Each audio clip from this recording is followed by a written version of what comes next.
Olá, eu sou Noé do canal Descobrindo o Homem e estou aqui com vocês hoje com mais um vídeo interessante. Hoje o assunto vai ser rinite alérgica. Vamos a ele?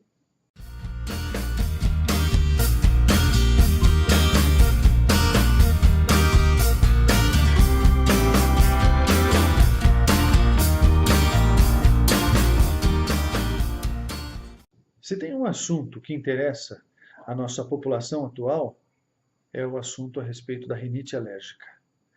A rinite alérgica tem aumentado a sua incidência na população do mundo todo.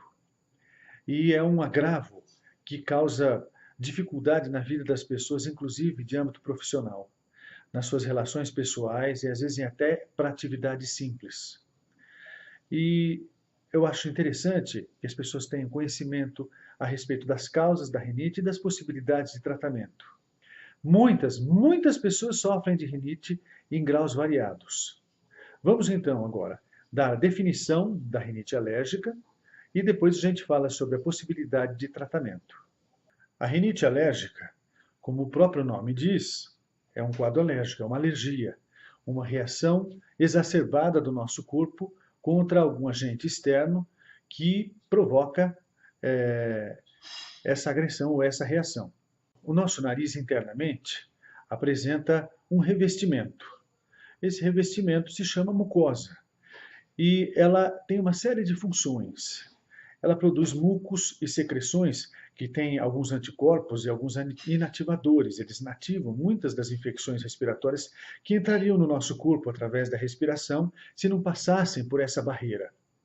Então, o nariz, ele é um órgão respiratório, embora tenha outras funções, como, por exemplo, a capacidade de sentir o cheiro.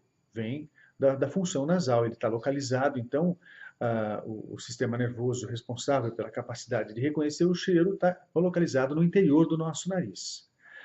A respiração normal deve acontecer pelo nariz. Claro que tem situações em que você é obrigado a respirar pela boca. Alguns profissionais, por exemplo, são obrigados a respirar pela boca, como cantores, por exemplo. Eles não têm tempo de fazer a inspiração na velocidade necessária se fosse pelo nariz. Mas sempre que for possível, em todos os ambientes que você frequentar, principalmente quando você estiver em transporte público ou ambientes com muitas pessoas, faça o possível para respirar pelo nariz. O nariz oferece uma barreira grande para infecções, inclusive a gripe. E depois, quando você chega em casa ou vai para um local adequado, você assoa o nariz, limpa o nariz, lava as mãos e com isso você diminui a chance de pegar algum tipo de vírus ou algum tipo de infecção que se espalha pelo ar. E vamos então para a definição de rinite alérgica propriamente dito.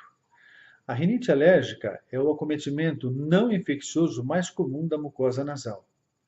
Acomete a maioria das pessoas que têm alergia por algumas substâncias que se encontram no meio ambiente. O primeiro lugar é o ácaro. Ácaro é uma criatura viva que está presente em tecidos, epitélios, na roupa da gente, nos cobertores, e esse ácaro, quando entra em suspensão no ar e é aspirado pelas pessoas alérgicas, causam uma crise de rinite. Depois disso vem tecidos epiteliais dos animais, poeira doméstica, essas poeiras que acumulam na casa da gente durante o dia a dia. Também pode ser por algumas substâncias químicas ou até mesmo por pó como cimento e cal, pode causar. Também pode acontecer por fungos, com bastante frequência. Pode acontecer por barata.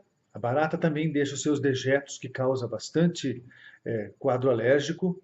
Como também pode acontecer por pólen, nas mudanças sazonais, alguns locais que estão próximos de plantações, e essas plantações soltam pólen na atmosfera, quando a pessoa entra em contato, elas podem adquirir ou fazer um quadro de rinite alérgica.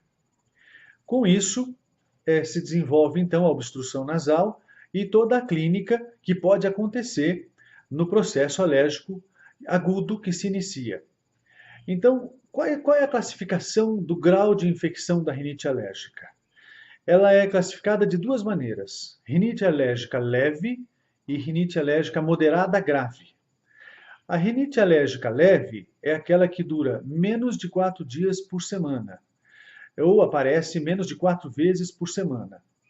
A rinite alérgica moderada grave, ela aparece mais de 4 dias na semana e durante pelo menos 4 semanas seguidas. E o grau dessa gravidade varia de acordo com o acometimento que ela causa. Ela pode causar dificuldade no sono, a pessoa não consegue dormir por causa da obstrução nasal. Ela pode causar dificuldade no lazer e na prática de esportes. E ela pode causar dificuldade na vida da pessoa, no trabalho e nos estudos. Então, quanto mais grave, maior é o número de impedimentos que ela causa na vida dessas pessoas. Quanto à gravidade do quadro clínico, quando ele aparece, independente de ser a forma leve ou de ser a forma moderada grave, os acometimentos podem ter também graus. Por exemplo, as pessoas podem ter poucos sintomas e não se incomodarem, apenas uma coriza e uma obstrução nasal leve. Mas pode acontecer uma obstrução nasal mais importante, um prurido, uma coceira no nariz muito grande, uma coceira até no rosto, os olhos ficam vermelhos, coçam, pode inchar a mucosa ocular. Enfim, o quadro pode ser bastante grave e difícil de ser tratado no momento agudo. Então é importante que as pessoas conheçam isso e quando tiverem esse acometimento, saibam contar a história com bastante detalhe para o médico poder saber que tipo de abordagem ele vai fazer para melhorar, não só diminuindo o número de crises, como também atenuando quando acontece das crises aparecerem. Também é muito importante que as rinites alérgicas, quando ocorrem com grande incidência, elas estão relacionadas à asma brônquica e à falta de ar. Elas podem acabar levando o indivíduo a um desenvolvimento de um processo também alérgico respiratório, mais difícil de ser tratado. É sabido que muitas pessoas que têm rinite alérgica a longo prazo podem acabar tendo um acometimento pulmonar também, decorrente de consequências desse quadro alérgico. Como a gente deve proceder diante do quadro de pessoas que têm rinite alérgica, ou como nós devemos proceder diante do nosso quadro quando nós é que temos a rinite alérgica? Antes de fazer o tratamento medicamentoso, porque já existem bastante remédios capazes de melhorar as crises das pessoas, o ideal é tentar descobrir o motivo pelo qual as crises se iniciam. Se você sabe que as suas crises se iniciam na presença de uma determinada substância, por exemplo, ácaro, uma casa que não está corretamente limpa, pelos de animais, como eu falei, epitérios de animais, ou poeira doméstica, é melhor que o ambiente se mantenha livre dessas substâncias. Então, a higiene e a limpeza se faz necessário, assim diminui a sua exposição. Então, quanto menos você estiver exposto a esses alergenos, menos vai ser o número de crises que você vai apresentar. Mas há situações que são inevitáveis. Então, quando isso acontece, é legal que a gente conheça algum remédio que possa atenuar ou impedir a progressão da crise. E quem vai fazer isso para você é o médico, né? Então, durante a consulta médica, você vai explicar como a sua rinite se manifesta, o médico vai classificar o grau dessa gravidade e instituir para você um tratamento que vai desde um antialérgico simples, um antihistamínico, às vezes até alguns corticoides tópicos. Hoje nós temos alguns corticoides tópicos extremamente eficientes que causam um mínimo de efeitos colaterais e que pode ajudar bastante as pessoas que apresentam crises recorrentes, que se repetem com frequência de rinite alérgica. Bem, então aqueles que têm o problema de rinite ou que convivem com pessoas que têm, deve ficar bastante atento e manter o meio ambiente limpo e asseado, de modo adequado a evitar que essas pessoas sofram novas crises de rinite alérgica. A saúde como um todo deve ser sempre uma preocupação, porque às vezes problemas mais complicados surgem de pequenas coisas para as quais a gente não deu atenção. É isso que eu tinha para dizer para vocês, de modo sucinto, a respeito desse problema. Foi um prazer estar aqui com vocês. Se vocês gostaram do vídeo, não se esqueça de dar um joinha aqui embaixo para nos incentivar. E também, se não estão inscritos, se inscrevam no nosso canal. Muito obrigado e até o próximo vídeo.